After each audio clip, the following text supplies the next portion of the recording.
Градот повторно објавува војна на бездомните коњи и кучиња. Со нови 48 бокса се удвојуваат капацитетите на стационарот Вардариште.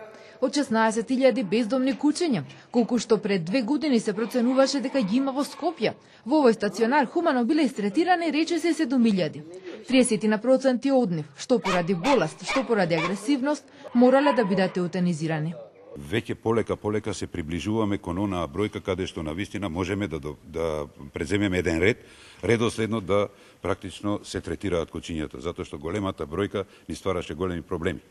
Како што појаснува скопскиот градоначалник, проширувањето на Вардариште ќе било решение и за проблемот со коњите, кои слободно шетаат по скопските улици и паркови, наместо во зоолошката градина, и тие ќе биле третирани во овој стационар.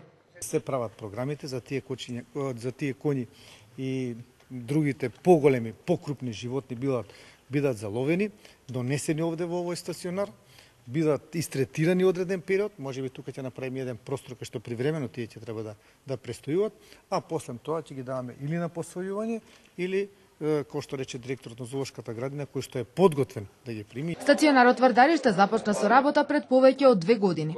По принципот залови, кастрира и пушти, за прв пат на хуман начин требаше да се стави крај на проблемот со големиот број бездомни кучиња во македонската метропола.